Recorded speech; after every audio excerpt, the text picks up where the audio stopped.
سے تعلق کوئی نہیں ہوگا اور میں اس پہ ٹیکس وغیرہ نہیں دیتا ہوں گا، لیکن میں ایگریکلچر ٹیکس دیتا ہوں اور میری زمین ہے تھوڑی بہت زیادہ نہیں ہے، تھوڑی بہت زمین ہے اور میں باقاعدہ ایگریکلچر ٹیکس ادا کرنے والوں میں ہوں. اور اگر میرے نامنیشن پیپرز دیکھیں یا کہیں دیکھیں تو میں اس میں لکھتا ہوں کہ ایگریکلچر اور آگے میرا جو چھوٹا بڑا بزنس ہے وہ. تو یہ جو ایگریکلچر انکم ٹیکس کے قانون میں ترمیم آ رہی ہے اس سے متاثرین میں بھی ہوں، لیکن ایک جو دو تین دوستوں کی جو باتیں سنی اس سے جو تاثر پیدا ہوا میں سمجھتا ہوں کہ وہ اس لیے غلط ہے کہ جب 2024 کے بجٹ میں انکم ٹیکس کے جو سلیبس تھے وہ تبدیل کیے گئے اور جو ایگزمپشنز تھیں 12 لاکھ سے 6 لاکھ کی گئیں،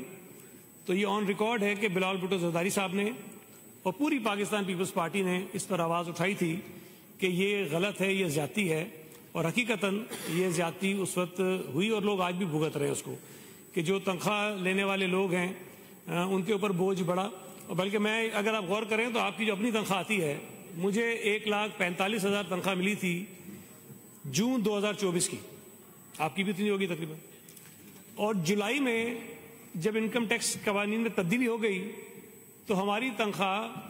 1,35,750 ہو گئی. تنخواہوں میں تھوڑا بہت اضافہ ہوا ہوگا، لیکن جو ریسیو ہونی تھی تنخواہ، جو ہمیں مل رہی ہے تنخواہ، اس میں 9,250 روپے کی کمی ہو گئی، صرف اس لیے کہ انکم ٹیکس کے جو سلیبس تھے، جو ریٹس تھے، وہ تبدیل کر دیے گئے. تو اس کا نقصان اگر یہاں بیٹھے ہوئے ممبرز کو ہوا ہے تو اسی تناسب سے اس پورے ملک میں جو تنخواہ دار طبقہ ہے اس کو ہوا، اور اس سے شاید زیادہ بھی ہوگا، جن تنخواہ زیادہ ان کو زیادہ بھی ہوگا. تو ہم نے اس سے بھی آواز اٹھائی تھی کہ جب تنخواہوں میں جو لوگ تنخواہیں لیتے ہیں، جب ٹیکس کی شرح بڑھاتے ہیں تو لوگوں کے اوپر دباؤ آتا ہے، ان کے جو سورس آف انکم ہے اس میں کمی ہو جاتی ہے. تو اس کو ذرا دیکھنے کی ضرورت ہے. لیکن جس طرح آپ خود مان رہے ہیں، ہم بھی کہہ رہے ہیں کہ یہ جو تبدیلی ہوئی تھی، یہ IMF پروگرام میں جب حکومت گئی ہے اس کے بعد کوئی آپشن نہیں تھا ان کے پاس، انہوں نے یہ کیا اور وہ ٹیکس لوگ ادا کر رہے ہیں جو ابھی نیا مالی سال شروع ہوا ہے اس میں. اب اسی طرح جو ایک تاثر یہ بھی غلط تھا کہ ایگریکلچر کے اوپر انکم ٹیکس ہے ہی نہیں. میں نے تو اچھے پڑھے لکھے لوگوں کو،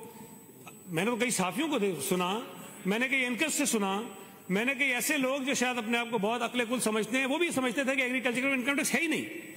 سر، ایگریکلچر کے اوپر انکم ٹیکس اتنا ہی تھا، وہی سلیبس تھیں جو FBR کی سلیبس کسی اور کے اوپر تھی، وہ انکم ٹیکس کے اوپر ایگریکلچر کے اوپر تھی. ہاں، یہ آپ ضرور کہہ سکتے ہیں کہ اس کی کلیکشن کا جو نظام ہے وہ اچھا نہیں تھا، جتنا کلیکشن ہونا چاہیے تھا اتنا نہیں ہو رہا تھا، لیکن اس کو بہتر کر سکتے تھے، وہ نظام بہتر ہو سکتا تھا. تو انکم ٹیکس کا جو نظام موجود تھا اس میں جو تبدیلی پورے ملک میں دیگر جو انڈیویجولز ہوں یا ایسوسیشن آف پرسنز ہوں، ان میں جو تبدیلی آ رہی ہے وہ جو ہے وہ نافذ کر دی گئی ہے ایگریکلچر سے انکم کمانے والوں کے اوپر. لیکن ایک فرق ہے سر، باقی جن کو تنخواہ ملی ہوتی ہے ان کی فکس ہوتی ہے کہ جی تنخواہ اتنی آئے گی، ٹیکس لگ گیا. جو بزنس کر رہے ہوتے ہیں ان کو پتا ہوتا ہے اتنی چیزیں بنائیں گے، اتنی بیچیں گے، وہ ہو جائے گا سارا.